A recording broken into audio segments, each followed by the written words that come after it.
It was in 1858 that peasants in the village of Tres Zapotes in the Gulf of Mexico discovered an enormous stone head.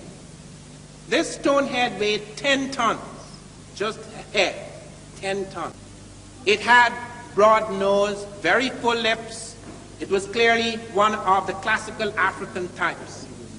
It had a helmet, which had never been seen on any sculpture found that so far in the Americas. Close by it was found a stele, which indicated a date of about 291, November the 4th, 291 BC, 291 years before Christ. They were not sure, however, if that date necessarily related to the head. And at that point in time, no archaeology, no serious archaeology had been done in America.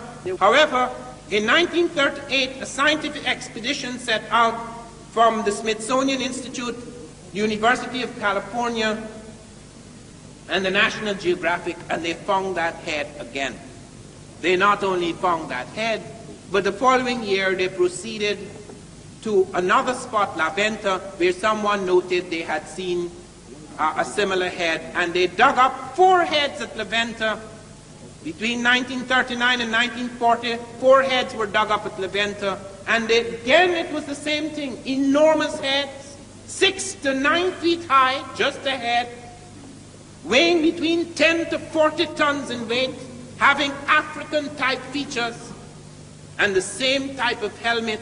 As Jairasboy has pointed out, you could find it at Tanis in the Egyptian Delta, with a flap falling along the side of the head.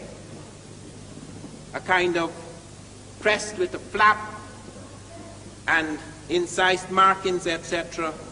And the extraordinary thing is that I discovered last year through a friend of mine, he's Wayne Chandler, he's an photojournalist.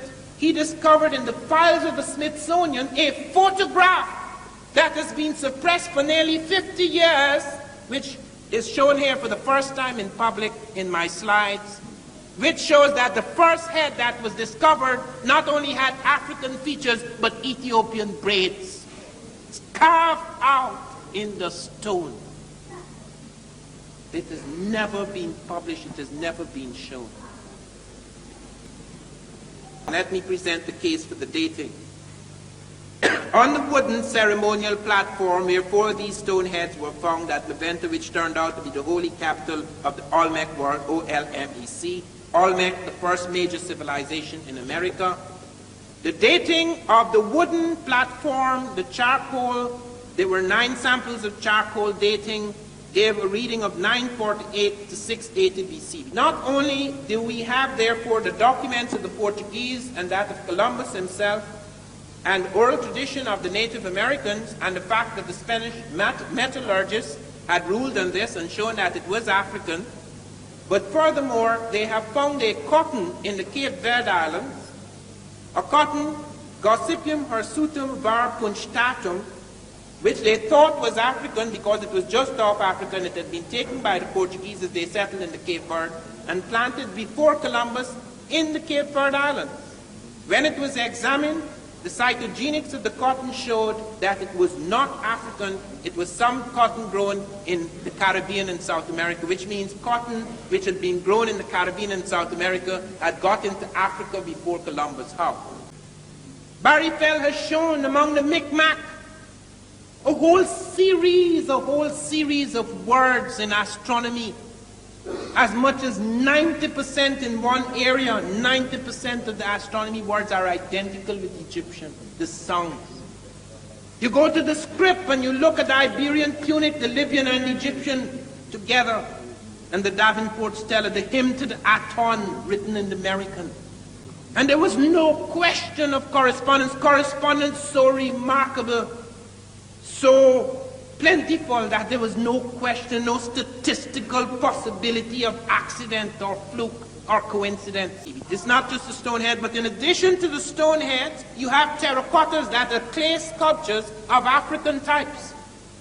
Not only the nose now and the lips, the hair is clearly Africoid. Because even though you have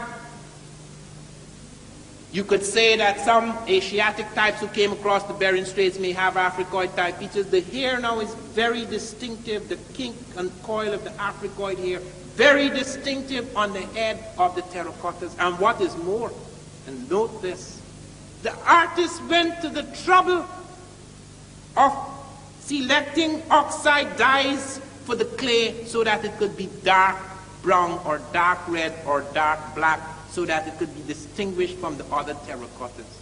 So that on the dark terracottas you're finding this African peculiarity of feature. And in addition to that, in addition to the stone heads, of which there are 14 spread over Tres de Portes, La Venta, and San Lorenzo in Veracruz, in addition to the terracottas spread all over that Olmec central area, you have skeletal evidence. Professor Wierzyński, a Polish skull expert,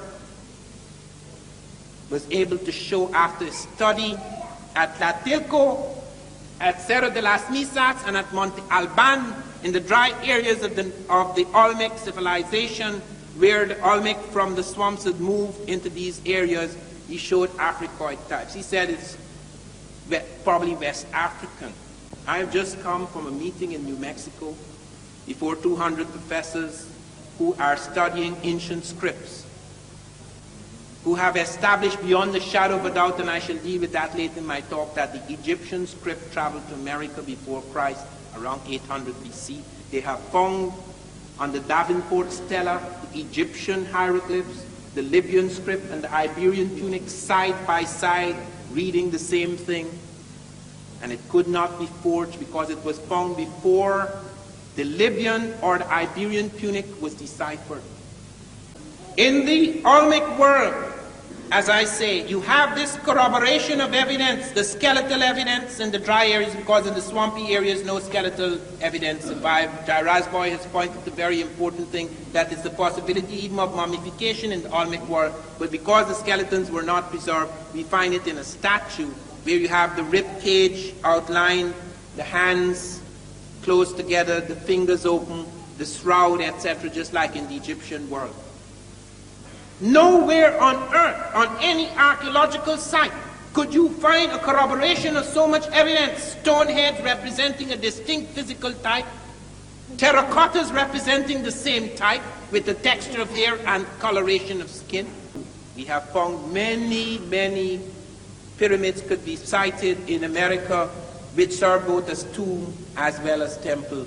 And in Egypt, many of the great pyramids have temples adjoining. So they have both the tomb and temple combination. And the great ones, the very great ones, the one at Teotihuacan in Mexico and the one at Gizeh in Egypt, they not only have the same base, the identical base, but they also have the third function, the geodetic marker, or the use of the movable capstone for astronomy, the notches, etc.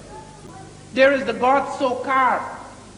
He is standing there and he has open arms, outstretched arms. He has wings on his arms and he's standing on the back of a snake. And the snake has a head at the head and a head at the tail.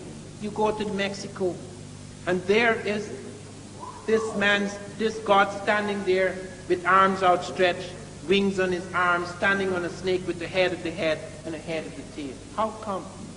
The god Aken, he pointed to the double rope swallowing god, identical. The faceless Aken with the swallowing the double rope there in Mexico in the Olmec world.